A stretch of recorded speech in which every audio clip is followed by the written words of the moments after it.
imam-imam, justru imam-imam kepala lah yang menyalibkan Tuhan Yesus. Jadi kalau diberitahukan kepada imam-imam itu gak siap. Justru mereka lah yang mengkhianati Tuhan Yesus. Tuhan pilih orang sederhana. Tuhan pilih orang yang tidak terpandang, ya. Tuhan pilih orang yang tidak mungkin masuk akal. Bayangkan gembala-gembala, pengembala kambing domba, ya. Saudara, saya mau kasih tahu, ya. Ketika Tuhan memilih saudara dan saya, Dia tidak pernah melihat apapun latar belakang kita, saudara. Makanya Alkitab katakan di dalam Korintus pasal 1 ayatnya yang ke-27. Coba Resan dibacakan kuat-kuat. Tetapi apa yang bodoh bagi dunia dipilih Allah untuk memenangkan orang-orang yang beriman, dan apa yang lemah bagi dunia dipilih Allah untuk memenangkan apa yang kuat. Dalam firman Tuhan katakan begini. Tetapi apa yang bodoh bagi dunia, apa yang lemah bagi dunia, apa yang tidak terpandang, apa yang tidak terpakai, saudara, itu yang Tuhan pilih.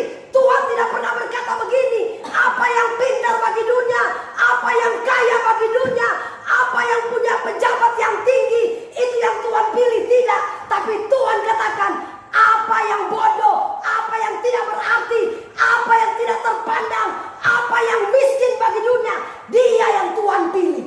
Untuk apa? Untuk alat kerajaan Allah. Saya dulu orang bodoh. Di antara 6 kakak adik, saya yang paling bodoh. Saya yang paling jelek. Saya kasih tahu saudara, di antara 6 kakak adik, sayalah anak yang tidak disayang oleh orang tua.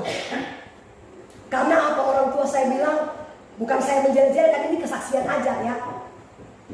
Oh, kamu kok jelek, kamu itu bodoh. Seringkali saudara saya mendengarkan perkataan seperti itu dari orang tua saya.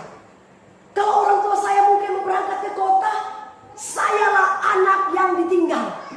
Semua anak-anak pergi, sayalah yang tidak terpakai. Ya. Di antara anak-anak Isai, siapa yang dipilih oleh Tuhan? Daudlah yang dipilih. Daud cuma pengembala kambing domba. Ketika Samuel datang, Samuel aja bisa salah. Isai, mana anak-anakmu? Ini, oh mungkin dia. Dia si Eliab gagah, oh badan besar, oh perawakan tinggi, oh ganteng. Tuhan bilang, Isai, bukan dia. Manusia memilih apa yang di depan mata, tapi Tuhan melihat inner beauty, hati kita. Amin. Ya. Daud seorang pengembala kambing domba. Di depan mata orang tuanya, di depan mata kakak adiknya, dia adalah anak yang tidak terpakai. Tetapi Tuhan katakan, dialah yang kupilih, urapi dia menjadi raja bangsa Israel. Itulah kuasa Tuhan. Apa yang bodoh bagi dunia, saya orang yang bodoh, saya orang yang miskin, saya orang yang tidak terpandang, saudara. Bahkan di sekolah saya sering dihina-hina teman-teman. Tetapi ternyata di antara sekian banyak umat Tuhan yang ada di dunia ini, saya termasuk orang yang dipakai, dipilih, dan diberkati oleh Tuhan. Makanya jangan pernah kita memandang rendah diri kita, karena kita ini berharga di mata Allah. Ketika Tuhan memilih kita, jangan pernah kita sombong. Amin. Belajarlah rendah hati. Siapapun juga yang menegur kita, siapapun juga yang menasihati kita, kalau nasihat itu benar, terimalah. Supaya ketika kita tampil, bukan karena kita yang tampil, tapi kuasa Tuhan yang mengalir atas hidup kita. Ya, makanya Tuhan katakan, kemuliaan hanya bagi Allah. Kalau kita sudah dipakai oleh Tuhan, jangan sampai kita meninggikan diri, tapi kita berkata, kemuliaan hanya bagi Allah di tempat yang maha tinggi. Makanya setiap kali kalau saya berdoa, Tuhan, kemuliaan hanya bagi Engkau di tempat yang maha tinggi. Saya tidak mau mencuri kemuliaan Tuhan. Jangan sampai ketika saya melayani saya jadi sombong. Iya kan? Saudara, ada seorang nenek. Dia petugasnya setiap hari Minggu duduk di belakang, cuma menjadi pendoa syafaat. Satu ketika nenek itu meninggal. Meninggal si pendeta ini. Dua-dua meninggal. Wah, sampai di atas si nenek dapat mahkota besar. Si pendeta mahkota kecil.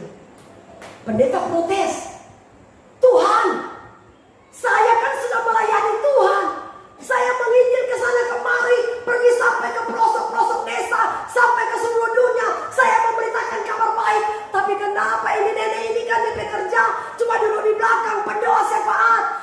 bukan saya.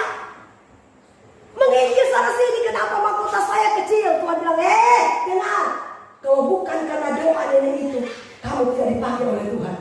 Kamu sudah terlalu banyak dipuji-puji orang ketika kamu di mimbar.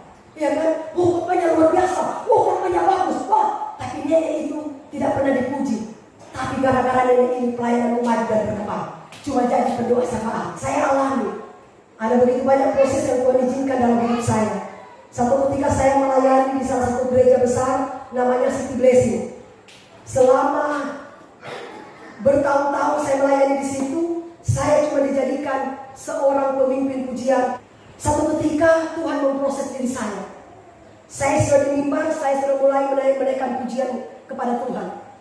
Bersama malaikat bisu, tiba-tiba gembala saya bilang begini, ini gerejanya kecil, tapi City Blessing itu gereja besar. Di depan banyak orang, gembala saya bilang begini, turun kamu dari mimbar, kamu tidak layak di situ. Tuhan, malunya saya. Aduh, dia suruh temanku, kamu gantikan dia. Di kursi saya sudah menangis. Tuhan, apa salah saya? Apa Tuhan bilang begini? Dasar kamu cengeng. Itu aja menangis. Aku yang izinkan gembalamu turunkan kau dari mimbar supaya apa? Supaya kamu jangan punya mental cemen, harus punya mental baja. Amin. Ditegur pun tetap berdiri. Jangan pernah mudah tersinggung. Kamu mau masuk ke dalam kerajaan surga. Amin.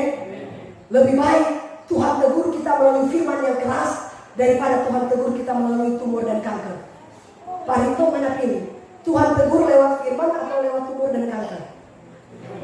Lewat firman. Haleluya. Firman memang keras, tapi itulah yang akan membawa kita masuk ke dalam kerajaan surga yang kekal kalau kita melakukan. Amin. Yang penting setia kepada Tuhan. Jangan pernah merasa rendah diri. Ya, jangan pernah